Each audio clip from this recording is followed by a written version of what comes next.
Bonjour et bienvenue sur Écolo au boulot. Je suis Cassandre Joly et j'ai créé ce podcast car je suis persuadée que les salariés sont une force pour accélérer la transition écologique des entreprises. Avec ce podcast, prenez confiance en votre pouvoir et faites le plein d'idées pour agir concrètement. Alors maintenant, arrêtez de trier vos emails pour être écolo au boulot et concentrez-vous sur les actions les plus efficaces, parce qu'il y a urgence à prendre soin de notre environnement. Je suis ravie de vous accueillir dans ce mouvement de professionnels qui osent faire changer les choses. Cette saison de podcast est proposée en partenariat avec EcoCO2, la société de conseil qui accompagne les entreprises et collectivités dans leur transformation face aux enjeux sociaux et environnementaux, grâce à une équipe d'experts engagés composée de consultants et de formateurs en éco-conception, climat, RSE, mais aussi changement de comportement. Dans l'épisode d'aujourd'hui, on parle de RSE et c'est un sujet qu'EcoCO2 connaît bien puisque l'entreprise accompagne ses stratégies et d'ailleurs elle a créé un outil de diagnostic climat et RSE, c'est le SobriScore. Avec un questionnaire à remplir en 5 minutes, vous découvrez le niveau de maturité de votre structure sur le sujet, vos pistes prioritaires, ainsi que les risques et opportunités qui concernent votre secteur d'activité. Et hop, il n'y a plus qu'à passer à l'action. C'est sur sobriscore.ecoco2.com et je vous mets le lien dans la description de cet épisode. Maintenant, place au podcast. J'entends souvent autour de moi que pour agir pour l'écologie au boulot, il faut travailler dans la RSE. Il y a beaucoup d'envie de reconversion dans ce domaine d'ailleurs. Mais personnellement, je suis convaincue que ce n'est pas forcément le cas. Pour moi, la RSE, c'est comme un chef d'orchestre. Mais les actions écolo, ce sont aux acteurs de terrain dans les différents services de les mettre en place. La RSE a aussi besoin de relais en interne, de remontées d'informations, et c'est là qu'un vrai travail collaboratif peut être créé. Et donc c'est ce sujet que j'ai envie de creuser aujourd'hui dans cet échange avec Susan et Delphine. Comment est-ce qu'on peut collaborer avec la RSE sans faire partie de ce service nécessairement ? Donc Susan et Delphine, elles travaillent toutes les deux dans la même entreprise dans le domaine de l'énergie. Une dans des fonctions opérationnelles comme chef de projet et l'autre dans le service environnement. Une autre chose qui les relie, c'est le collectif de salariés de l'entreprise dont elles font toutes les deux partie. Et c'est vrai que cette situation, elle soulève déjà plein de questions. Pourquoi est-ce que Delphine rejoint un collectif de salariés alors qu'elle travaille déjà dans un service environnement ? Comment les bonnes volontés de Susan et des autres salariés du collectif concernant l'écologie peuvent-elles servir à améliorer un système qui est déjà en place dans l'entreprise ? Eh bien, c'est dans ce dont on va discuter ensemble dans cet épisode. Bonjour Susan, bonjour Delphine et bienvenue sur Écolo au boulot. Bonjour Cassandre. Bonjour Cassandre. Alors, première question, à quoi ça ressemble pour vous dans votre vie d'être écolo au boulot ? Si je peux commencer, pour moi, ça serait plus de traduire l'engagement environnemental que j'ai dans la vie de tous les jours et d'essayer de rapporter cet engagement-là au travail. Et oui, moi je pense aussi que c'est une recherche un peu continue pour avoir comme objectif que la mission que j'ai à mon travail corresponde un peu aussi à mes valeurs dans ma vie personnelle. Ouais, donc on est sur un idéal d'alignement. Voilà. Ça marche. Et puis on va voir en détail, en pratique, comment ça se concrétise. Alors vous faites toutes les deux partie du collectif de salariés de votre entreprise. Donc si vous ne savez pas ce que c'est un collectif, j'ai déjà 2 épisodes sur le sujet que vous pouvez aller consulter. Mais c'est des salariés qui se mettent ensemble pour... en fait, c'est vous qui allez l'expliquer parce que vous le ferez peut-être beaucoup mieux que moi. Oui, nous, il y a 2 ou 3 ans, avec quelques-uns des salariés, on a eu envie de se mettre ensemble pour pouvoir discuter de sujets environnementaux au sein de notre entreprise, former un groupe et donc avoir une parole possible avec nos dirigeants. On essaye de se rassembler avec les collaborateurs qui ont des valeurs semblables aux nôtres. Et pourquoi est-ce qu'il y a eu ce besoin de créer un collectif dans une entreprise qui est déjà structurée en termes de RSE avec une direction environnement ? Est-ce qu'il y a quelque chose qui manquait en fait pour aller peut-être dans la bonne direction selon vous ? Pour ma part, moi, je travaille dans un métier opérationnel où je suis pas du coup directement rattachée dans la direction environnement et j'avais envie quand même d'échanger avec mes collègues et de pouvoir regarder ce qu'on peut faire, comment on peut être mieux. Et je trouvais que c'était intéressant de pouvoir aussi ouvrir un dialogue avec nos dirigeants en direct et de manière non managériale, d'avoir une liberté de remonter nos étonnements sur certains discours de l'entreprise. Et pour moi, du coup, c'était plus parce que dans les sujets qu'on nous demande de traiter dans l'environnement, dans la direction environnement, on ne peut pas traiter tous les sujets qu'on aimerait et finalement, l'ouverture vers ce collectif et notre participation peuvent nous permettre d'aller un peu plus loin du coup, de traiter ou de discuter au moins, d'amener des sujets qui ne seront pas directement dans les missions de la direction environnement. OK, donc pour toutes les 2, finalement, c'est de pouvoir parler de sujets dont vous parlez pas sur votre poste. Même pour toi, Delphine, qui traite ce sujet de l'environnement au quotidien, il y a encore des sujets dont tu veux parler et qui font pas partie de ton quotidien? Oui, c'est ça. Mmh. OK, et est-ce que vous savez, alors peut-être que Delphine, tu sais mieux d'ailleurs, comment est-ce que le service, RSE, le service environnement, ils ont vu l'apparition de ce collectif? Est-ce que, ils ont vu ça comme quelque chose de menaçant, de bizarre, de légitime, de pas légitime? Aujourd'hui, le directeur environnement qu'on a, il est arrivé en poste, enfin sa direction a été créée après la création du Roseau. Donc du coup, quand il est arrivé, finalement, le Roseau existait déjà. Le Roseau, c'est votre collectif, c'est le nom de votre Pardon, collectif. oui, le Roseau, c'est notre collectif. Donc il était pas en poste, donc la direction n'existait pas, en fait. Donc c'était pas menaçant pour lui. Non, c'était pas menaçant pour lui quand le Roseau est arrivé. Enfin, quand le Roseau, quand il est arrivé en poste et qu'il a pris connaissance du Roseau. Mmh mh. Et pour moi, je pense qu'il l'a plus pris comme pas comme une aide, mais comme un groupement sur lequel il pourrait parfois venir s'appuyer ou demander un avis. Ou... Donc quelque chose de plutôt positif, en fait. Oui, Et toi, Susan, tu l'as senti comme ça, à ce moment-là? Ouais, en fait, à l'origine, du Roseau, au départ, il y avait plusieurs, collaborateurs qui ont lancé des fresques du climat et des ateliers, et c'est sur cette base-là de personnes qui étaient habilitées fresqueurs qu'on a commencé à créer le Roseau, et c'était un peu aussi sous l'impulsion de l'entreprise. L'entreprise, elle était favorable à notre naissance.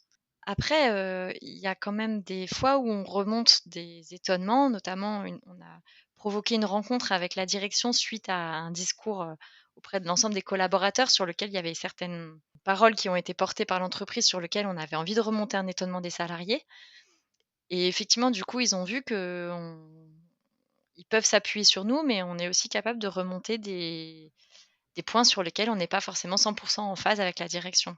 Donc je pense qu'ils sont favorables à notre existence, mais sur certains sujets, il y a quand même des échanges qui sont remontés, quoi. Donc c'est vu positivement parce que, Oui, vous pouvez leur apporter des choses. Ça veut pas dire que vous êtes toujours d'accord avec eux, voilà, en c'est tout cas ça. avec la ce direction. qui est normal, parce que si on Ouais, était ouais, toujours d'accord avec la direction, finalement, on aurait pu ouais, il y aurait plus lieu mmh, d'être. Donc Ouais. il faut que le Roseau, enfin, il faut que le collectif apporte aussi son autre vision à la direction pour pouvoir confronter les avis et les visions.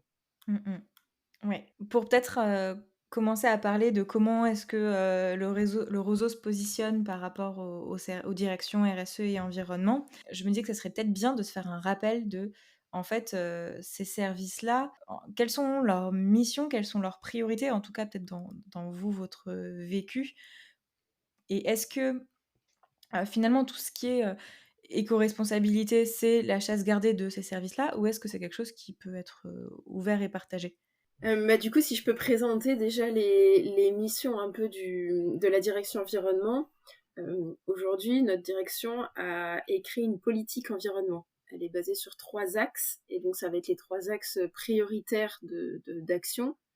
Le premier, c'est air et climat. Le deuxième, c'est biodiversité et usage des sols.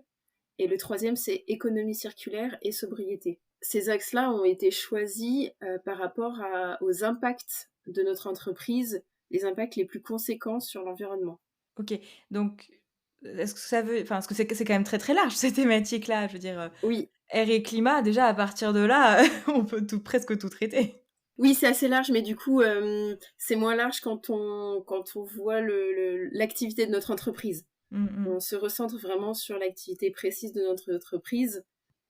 Le directeur environnement est en train d'écrire sa feuille de route, et les actions qui sont dedans ont des objectifs de réalisation pour 2030, donc des objectifs de réduction, d'amélioration. Et du coup, ces objectifs sont retransmis dans les feuilles de groupe de chaque direction, qui ensuite redescendent vers tous les acteurs. OK, donc moi qui avais, voilà, cette vision d'un peu de chef d'orchestre, c'est ça, hein, il y a une feuille de route qui est définie et ensuite qui se traduit par métier. Oui, exactement, c'est ça.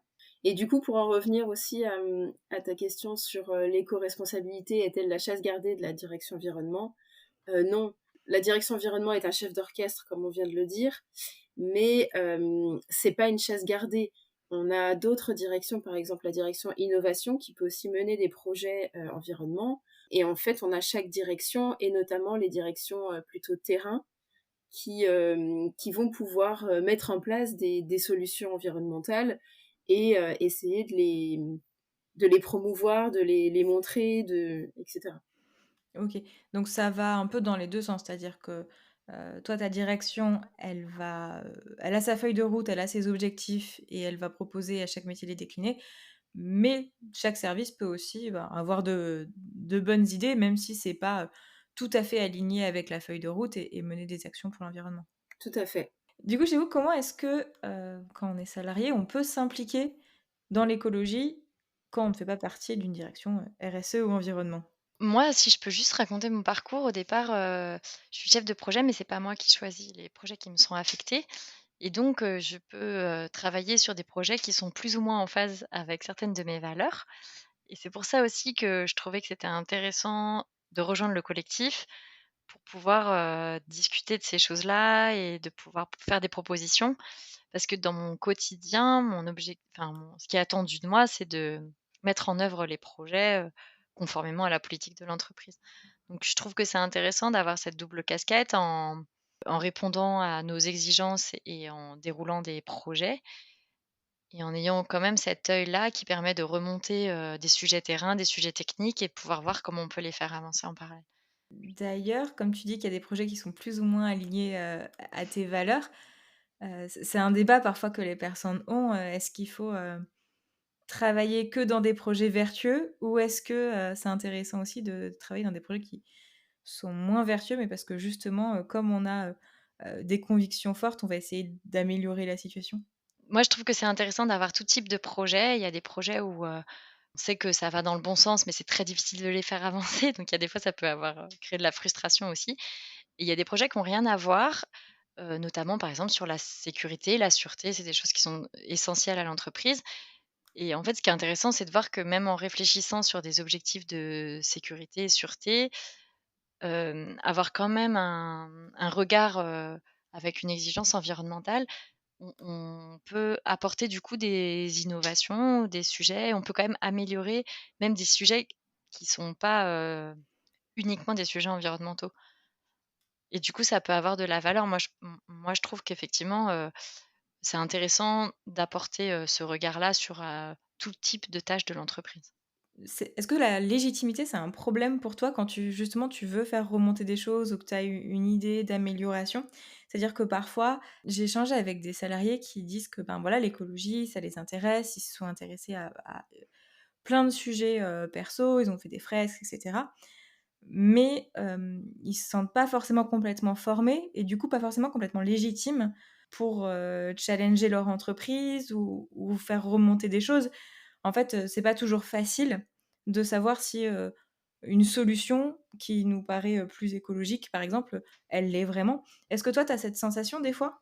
Oui, moi je trouve que la question de la légitimité, c'est une vraie question et ça va dans les 2 sens. C'est-à-dire que, même auprès de mes collègues, enfin d'une équipe, si on passe trop de temps à parler d'environnement, on va perdre de la crédibilité même dans notre, légitimité technique à aborder les projets, Mmh. industriels et dans l'autre sens, comme tu dis, quand on remonte un étonnement environnemental auprès d'un comité de direction, faut être sûr qu'on n'est pas en train de se perdre dans des détails qui finalement ne sont pas des sujets importants mais d'où l'intérêt du collectif, je trouve, c'est qu'effectivement au sein de notre collectif, moi je pense qu'on peut partager nos étonnements en disant: «Bah, j'ai vu que l'entreprise allait dans ce sens-là ou proposait cette direction.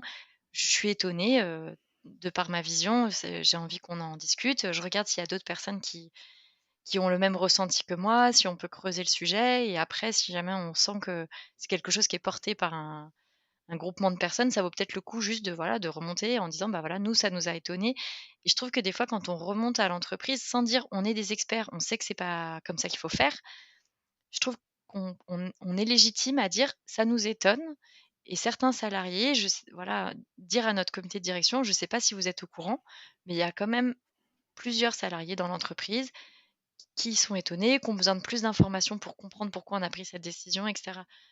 je pense qu'on est ce collectif, c'est pas des experts, mais c'est des gens qui ont envie qu'on les entende et ça m'est arrivé plusieurs fois de me rendre compte qu'effectivement, du point de vue de la des directeurs ou de la direction, ils s'imaginent que, voilà, les collaborateurs sont tous comme ci, tous comme ça.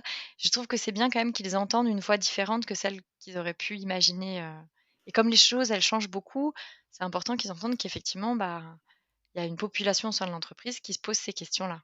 Mmh mh. Oui, qu'en fait, quand tu fais remonter un étonnement, ça veut pas dire que la direction, forcément a décidé, quelque chose qui est pas vertueux, de votre point de vue, pour l'environnement.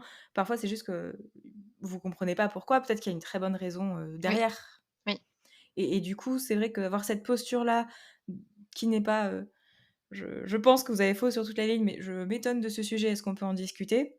oui, Elle apporte, une discussion qui est enrichissante. oui. On avait eu une discussion avec les dirigeants au début de la naissance de notre collectif, où on s'est rendu compte que les prises de parole que faisaient les dirigeants auprès de l'ensemble des collaborateurs, c'est des prises de parole très formelles, revues d'un point de vue communication, et cetera. Et en fait, quand on crée un espace de discussion entre ces dirigeants et le collectif, on a des prises de parole peut-être plus ouvertes et plus constructives et en fait, on comprend qu'il y a certains éléments de langage qui sont donnés pour telle ou telle raison. En fait, il y a ça passe beaucoup par la communication et finalement, on est capable de s'entendre, mais sur certains sujets, c'est quand même important d'avoir, pu remonter nos étonnements. Qu'il soit pris en compte ou pas, je suppose, parce Oui, que c'est pas parce que vous avez fait remonter un étonnement qui vous paraît légitime et même après explication, vous trouvez que c'est toujours légitime, que c'est forcément, que la que la décision, elle est forcément modifiée ouais. ensuite. Oui, c'est pour ça, mais il y a des fois, on comprend juste qu'il faut de la patience, qu'en fait, effectivement, à terme, on va réussir à faire ce virage, mais qu'en fait, étant donné, la taille de l'entreprise, ça n'est enfin, son contexte et cetera, il faut juste plus de temps. Donc il y a des fois, c'est rassurant juste de savoir que c'est un sujet qui est effectivement, quand même remonté, mais ça prend plus de temps que nécessaire pour faire le virage. Mmh mh. OK. Et tu disais aussi tout à l'heure, quand on est à un niveau technique, ne pas toujours utiliser que sa casquette ou ses lunettes de personnes qui portent des valeurs sur l'écologie, parce que on peut en devenir moins légitime et devenir monsieur, madame écolo qui empêche de tourner en rond sur les projets. Est-ce que, enfin, tu peux détailler un petit peu ça pour qu'on comprenne pourquoi tu nous conseilles de trouver un juste milieu? Oui, bah, déjà, je pense que quand tu essayes de proposer une autre façon de faire, faut déjà montrer que, la façon historique de faire, tu l'as assimilée, que tu as réussi à comprendre pourquoi, aujourd'hui on fait de cette manière-là, pour telle ou telle raison. Parce que sinon ça peut être un peu ça peut être, mal perçu et effectivement, sur la partie environnementale, c'est un sujet. Ça veut dire, si tu parles que de ça et que tu prends pas en compte les autres problématiques, que parfois ont aussi tes collègues et cetera, on peut finir par ne plus t'écouter, en fait, ne plus t'entendre. Mais ça, c'est pas que dans l'entreprise. Enfin, je sais pas. Oui, oui, non mais On peut vite avoir la casquette de la personne qu'on n'écoute plus parce qu'elle va donner des conseils et même, être, C'est ça, finalement, il faut être encore plus compétent sur les missions qu'on a en montrant qu'on maîtrise vraiment tout et que du coup, on peut apporter aussi des évolutions environnement. Et c'est là où on arrive à un peu plus à être légitime mmh, que ouais, d'abord asseoir sa légitimité technique et ensuite venir apporter des choses. c'est ça. ouais. Oui, je pense qu'en effet, c'est valable, pour l'environnement, mais pour plein Oui. d'autres sujets qu'on voudrait apporter, dans son métier. Est-ce que ça a un côté un peu, je sais pas, un côté un peu stressant, d'être toujours, dans cette position à essayer de pas se sentir jugé, ou d'être suffisamment légitime? Moi, je trouve que c'est stressant dans le sens où il faut qu'on s'impose d'être irréprochable sur notre activité pour pouvoir apporter des choses qui nous paraissent essentielles. Et c'est là où je trouve que c'est plutôt stressant parce qu'on a l'impression de devoir fournir 2 fois plus de travail pour montrer qu'on est compétent et qu'on a réfléchi, en termes environnemental et que pour apporter tout ce qu'on veut apporter. Ouais, c'est un challenge supplémentaire quand même. Oui, c'est ça. Comme si on devait fournir 2 fois plus de travail que tous les autres parce que pour pouvoir apporter notre vision environnementale et C'est quoi le risque, finalement, d'être catalogué, de pas être pris au sérieux? moi je dirais que oui, c'est d'être catalogué. J'ai déjà eu le cas où j'ai voulu apporter, des nouvelles actions et on m'a dit: «Ah non mais toi c'est bon l'écolo, on en a marre». Mmh. Du coup, ben, derrière il a fallu prouver que tout ce que j'apportais était en conséquence de tout ce qui était fait avant et réfléchi et que je savais ce qui avait été fait avant, ce qui était fait avant apportait quelque chose, ce que ça apportait, mais comment il fallait le modifier. Ouais, donc c'est ce que tu disais, ça enfin, travailler encore plus pour, être, hyper solide, sur la base, de ce qu'on avance. Mmh. Pourquoi vous pensez que, il y a cette réaction, enfin, tu vois, qui est quand même un peu violente de voir c'est les toi l'écolo, c'est bon, tu nous saoules, arrête avec tes trucs, tu rien compris. Enfin, pourquoi c'est vu comme ça, dans votre expérience en tout cas? Juste, on dit des fois dans l'entreprise, quand on est dans une entreprise industrielle où la sécurité est très importante et souvent on retrace un peu l'historique, de ce qui s'est passé au niveau de la sécurité, que du coup ça il y a eu une prise de conscience, il y a eu des choses qui ont été mis en place et maintenant la sécurité fait partie intégrante de notre travail au quotidien, et donc il y a toute une procédure, il y a des choses régulières qu'on met en place et cetera. C'est vraiment un acquis et tu peux dire: «Ça, je le fais pas parce que pour la sécurité, c'est pas Mmh. possible» et c'est entendable, on trouve que tu as bien fait ton travail si tu as pris en compte cette dimension sécurité qui est très importante. Au sein de l'entreprise, le directeur environnement et certaines personnes souhaiteraient que l'environnement soit presque à ce niveau-là d'exigence et de prise en compte quotidienne, dans nos missions.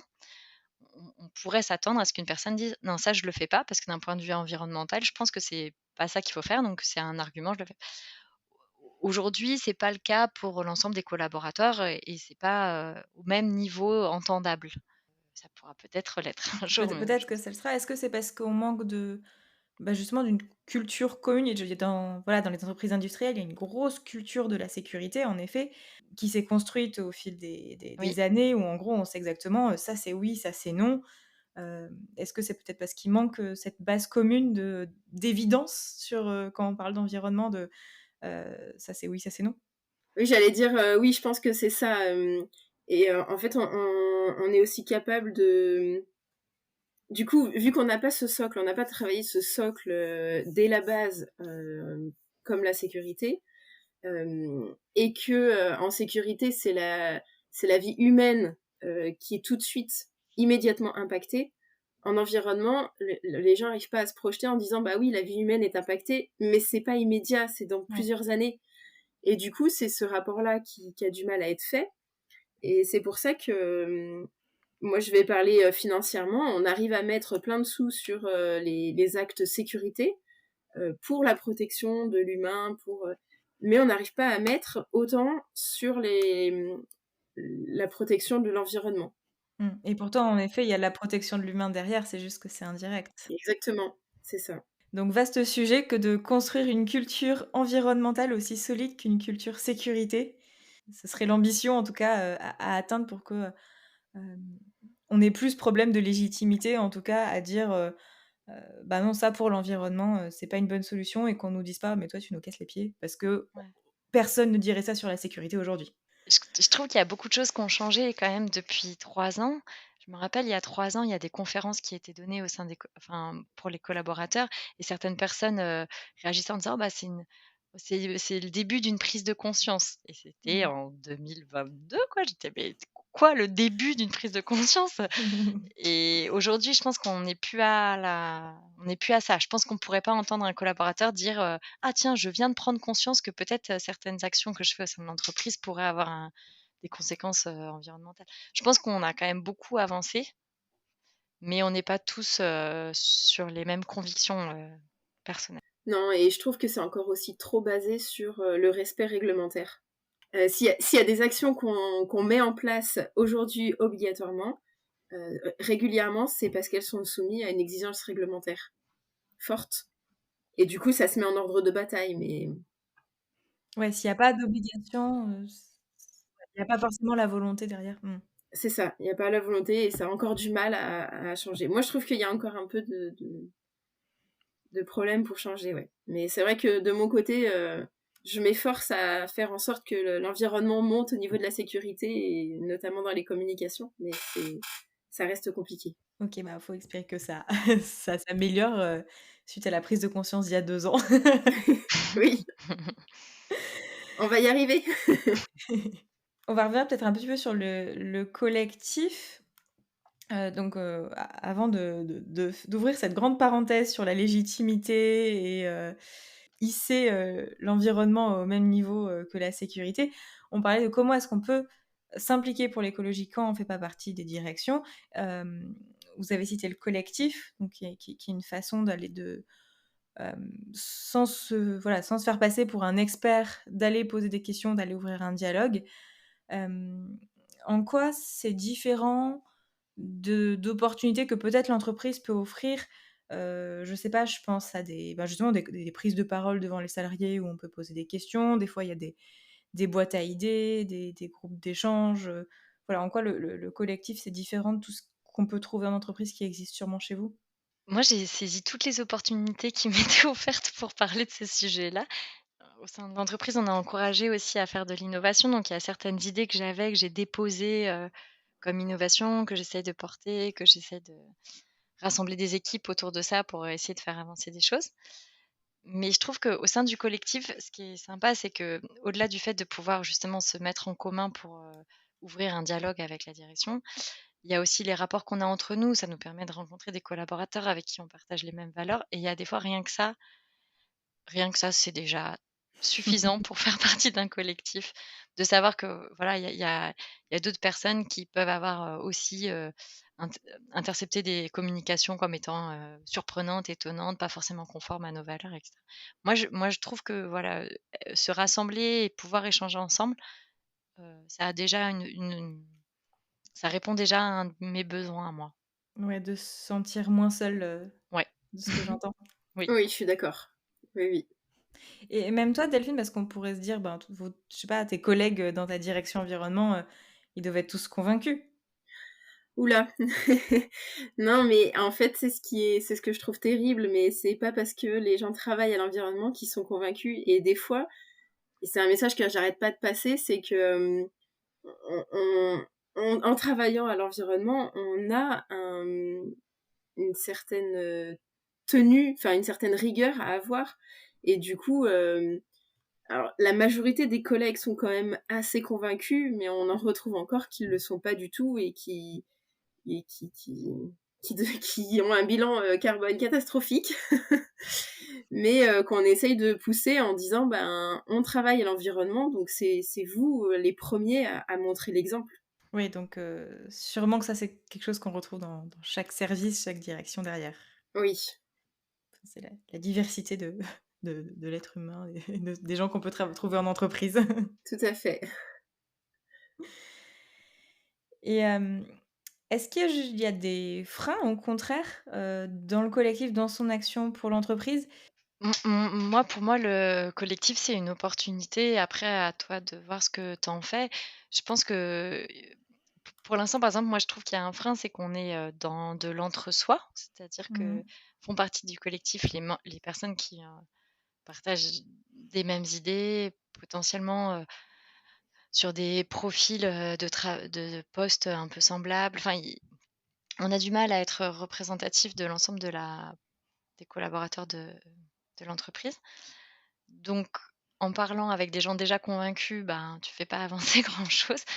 Mais justement, l'idée, c'est d'aller, monter des actions, proposer des façons de faire, tenter des choses. Donc je pense que faire partie d'un collectif en soi, c'est pas une solution, mais ça te laisse la possibilité de mener, les actions que tu aurais envie de mener. Si tu trouves des personnes qui sont convaincues et qui veulent tenter un truc avec toi, tu peux y aller, quoi. Ouais, c'est que si tu veux monter un groupe de réflexion, un groupe de travail, tu peux aller piocher dans le collectif. C'est ça et du coup, tu retrouves des forces pour monter des sujets, discuter sur des trucs précis, pouvoir, travailler, sur un su par parfois, par exemple, il y a des groupes de travail qui se montent au sein du collectif entre une personne qui est intéressée par un sujet, mais qui est pas du tout experte de ce sujet. Je sais pas si ça peut être de la finance ou des trucs juridiques ou Mmh. quoi que ce soit et elle va essayer d'aller récupérer des personnes qui, elles, sont plus compétentes et pouvoir un peu bosser le truc avant de le remonter et c'est ça, tout est possible, en fait. Et est-ce que la direction environnement ou la direction RSE, elle se sert du collectif ou elle se sert de salariés, relais aussi pour, pour sa communication, pour aider à mettre en place, sa feuille de route ou des choses comme ça? Oui, enfin, elle se sert elle va pas, directement débaucher les personnes du collectif.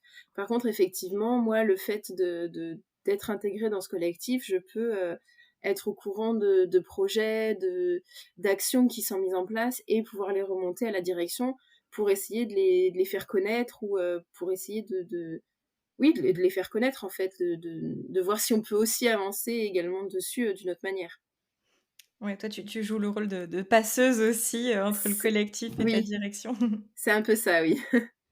Moi, sur ce sujet, ce que je rajouterais bien, c'est, cette histoire de, comment on appelle ça? La ligne de crête du Mmh. collectif.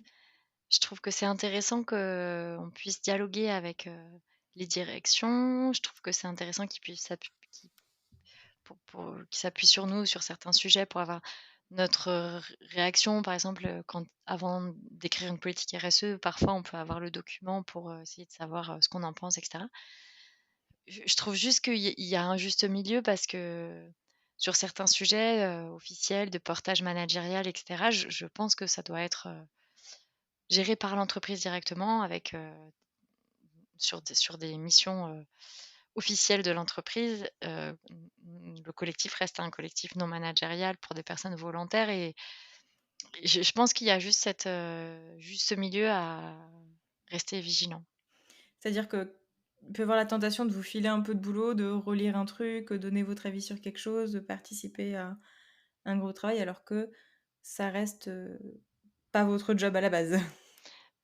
Bah, dans ma vision, effectivement, l'objectif final, c'est qu'il ne soit plus nécessaire qu'il y ait un collectif, parce que ces activités-là sont prises en compte en tant que telles dans l'entreprise. Donc, je trouve que c'est intéressant d'aider, à une prise de conscience et mettre sur la table des sujets qui doivent être traités. Faut juste pas que ce soit, voilà, je finis pas ma phrase. Ouais, désolée, parce que du coup, j'ai un peu du mal à com est-ce que tu as un exemple, Ouais. d'un sujet comme ça, d'une ligne de crête ou Oui, il y a des actions que le collectif souhaite mener, au sein de l'entreprise. Donc, par exemple, pour la semaine du développement durable, souvent on essaye de lancer plusieurs, actions au sein de l'entreprise, soit des portes ouvertes, des événements, des sensibilisations et cetera. Et comme on trouve que c'est intéressant, nous, collectif, on amène plusieurs sujets, on aide à l'organisation, on propose des choses, ce qui est super, mais il y a, des actions qui sont menées entièrement par le collectif. Avant, dans l'entreprise, ces actions-là, elles étaient portées par des personnes qui étaient salariées et qui faisaient ça, qui animaient des sujets environnementaux, des sensibilisations et cetera. Donc en fait, la naissance de ce collectif, quelque part, maintenant, on remplace potentiellement une équipe qui se dessaisit de certains sujets? qui n'est plus nécessaire de rémunérer. Ah oui.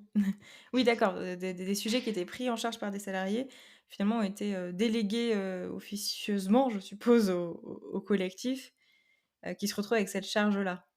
En tout cas, c'est un vrai sujet qu'on se pose régulièrement. Quand on fait appel à nous pour aider, accompagner, faire du portage ou animer quelque chose, je trouve que c'est intéressant qu'on se pose la question et qu'on réponde présent jusqu'à une certaine, mesure, en restant vigilant sur le fait qu'il faut quand même que notre parole soit libre aussi. Donc si c'est du portage, il faut qu'on soit complètement en phase avec ce qui se dit, des choses comme ça.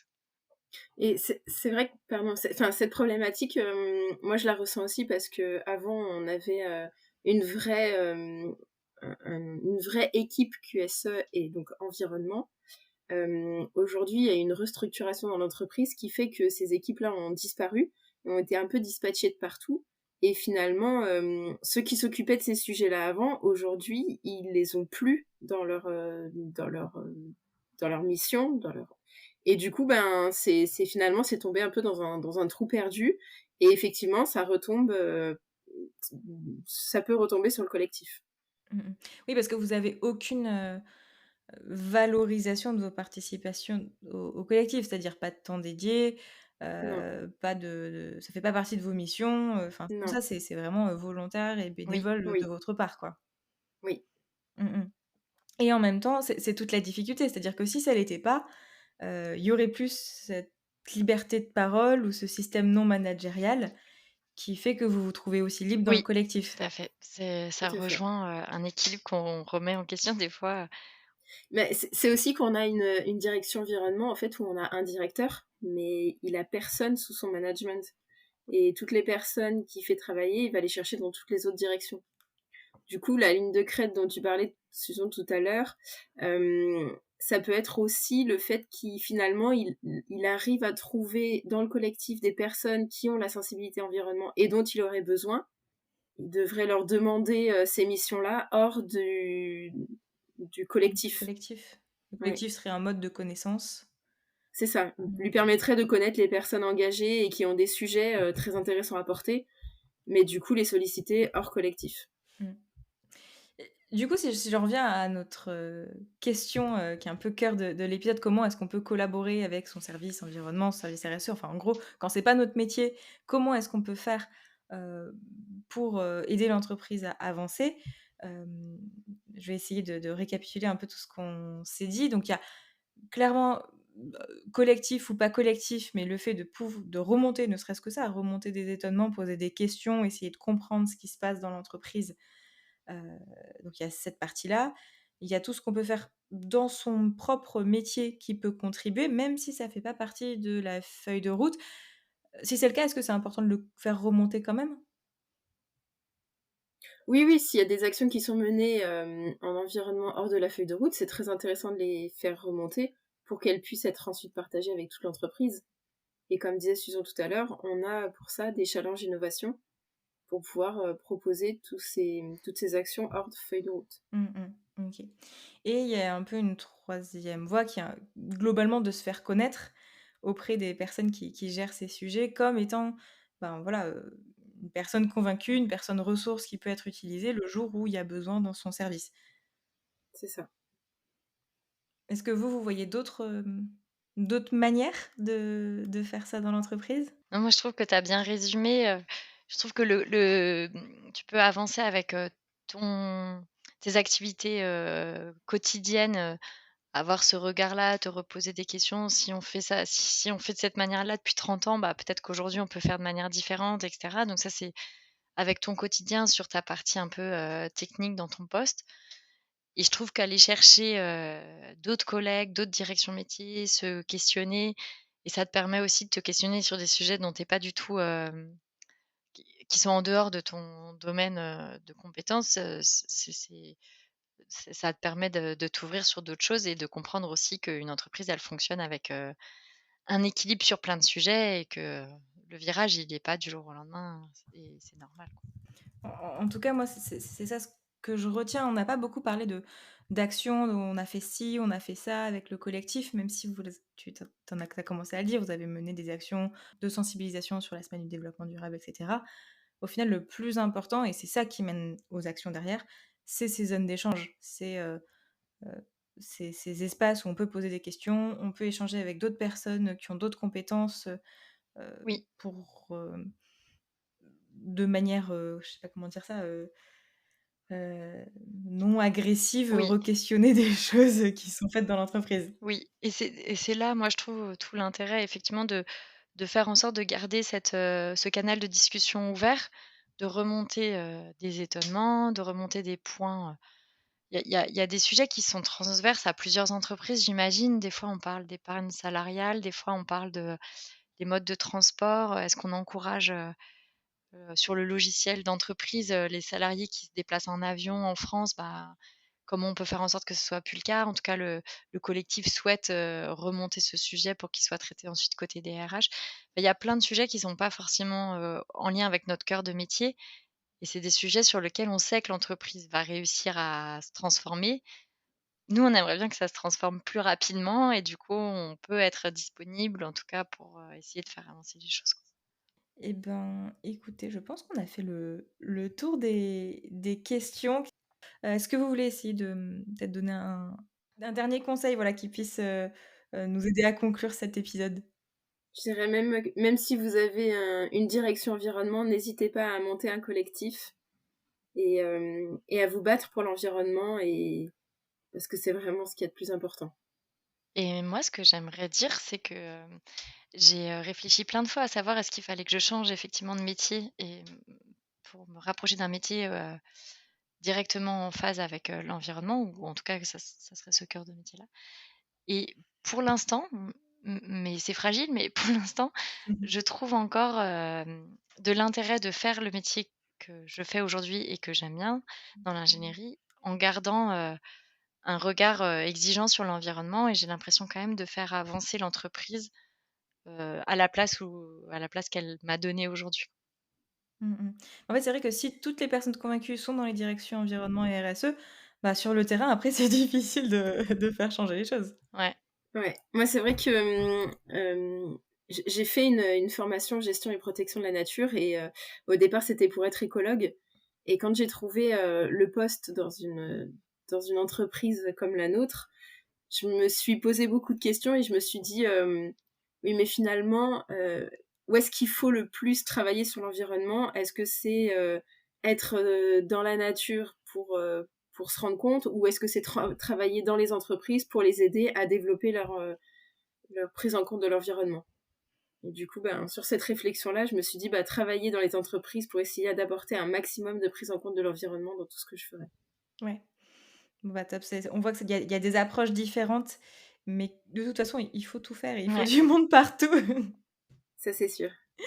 Bon et ben, super. Merci beaucoup pour tout ce que vous avez, apporté comme, comme expérience, pratico-pratique dans cet épisode et voilà, j'espère que ça aidera les personnes à se motiver, en tout cas à se dire que c'est possible, de travailler des sujets environnementaux même quand c'est pas notre métier. Ben, on l'espère aussi. Merci, à Merci bientôt. Cassandre. Merci Cassandre. À bientôt. Après cet échange avec Susan et Delphine, je vois vraiment la collaboration avec la RSE de deux manières. Soit de manière intégrée, en tant que relais interne, en se mettant au service des priorités de la direction pour aider le plan d'action à avancer. Clairement, vos collègues de la RSE auront toujours besoin de personnes motivées dans les services pour les aider et pour les soutenir. Et si on n'est pas directement sollicité pour ça, ça vaut le coup d'aller discuter et de poser la question de ce qu'on peut faire, ou au minimum d'aller se renseigner sur la stratégie RSE de l'entreprise pour trouver en quoi ce qu'on fait dans notre coin au travail peut être utile, peut-être pas tout de suite, mais dans les mois ou années à venir, dans le cadre de cette stratégie. L'autre mode de collaboration, il est peut-être beaucoup plus libre, c'est en allant là où la RSE ne va pas, par manque de temps, parce qu'il y a d'autres priorités qui sont identifiées, pas forcément stratégiques pour l'entreprise. Parce que si votre volonté c'est d'organiser des sensibilisations pour vos collègues à travers une conférence, ou de mettre en place du compost, ou de créer un groupe d'échange sur l'écologie entre salariés, ce n'est peut-être pas dans les priorités de la direction, mais ce ne sera pas mal vu pour autant. Au contraire, ce sera peut-être un peu plus compliqué à organiser car vous n'aurez pas forcément un budget, un soutien direct ou du temps dédié, mais vous serez plus libre de proposer ce qui vous motive personnellement. Les deux façons de faire sont utiles, à vous de voir ce qui vous parle le plus. Avant de se quitter, c'est le moment de passer à l'action. Alors comment allez-vous vous impliquer pour l'environnement dans votre entreprise, même si ce n'est pas votre métier? Alors numéro 1 à votre niveau individuel, allez solliciter votre service RSE, ou à défaut la direction, pour connaître ses missions, sa stratégie, poser des questions, remonter des étonnements. Alors les étonnements, on peut aussi appeler ça entre nous les sujets qui nous agacent, clairement. Et voilà, peut-être trouver en quoi, dans votre métier, vous pouvez apporter votre pierre à l'édifice. Action numéro 2, avec des collègues, des partenaires ou des personnes de l'entreprise, créer un espace d'échange, de discussion, entre des personnes qui font des métiers peut-être différents, qui ont d'autres compétences que les vôtres, pour être plus pertinent si vous remontez un étonnement ou une revendication auprès de votre direction, parce que vous aurez validé à plusieurs personnes vos arguments. Ou alors pour monter un projet en particulier quand vous n'avez pas toutes les compétences ou toute la connaissance. Action numéro 3 au niveau de toute l'entreprise, ce serait de proposer un mode de collaboration aux collaborateurs, aux salariés qui sont motivés par l'écologie au travail, parce qu'on le voit, il y a des salariés qui sont intéressés, qui ont leur poste, qui sont bien dans leur poste, mais qui sont intéressés par les sujets de l'écologie, mais voilà, on ne sait pas forcément comment on peut être utile. Donc si vous proposez un mode de collaboration, il y a plusieurs avantages. Alors, le premier, voilà, c'est notamment d'avoir des relais en interne, des personnes motivées dans différents services qui peuvent contribuer à un plan d'action écolo parce que ça amène du sens dans leur quotidien professionnel. Et en termes de marque employeur, ça contribue aussi à la fidélisation de cette catégorie de salariés qui sont de plus en plus nombreux dans les entreprises. Ensuite, le mode directement de collaboration dépendra beaucoup de l'organisation de votre structure et de ce qui est possible de faire. En tout cas, j'espère que vous êtes désormais convaincus que vous avez le pouvoir d'agir pour l'écologie au travail, quel que soit votre poste, et que cet épisode vous aura donné des idées de comment faire et de quelle posture adopter pour que ça se passe le mieux possible. Merci encore d'avoir écouté cet épisode jusqu'au bout. Et si vous cherchez d'autres idées, je vous conseille mon livre Écolo au boulot, 60 éco-défis pour agir. Publié aux éditions Jouvence et disponible chez vos libraires. Maintenant, à vous de jouer. Ciao!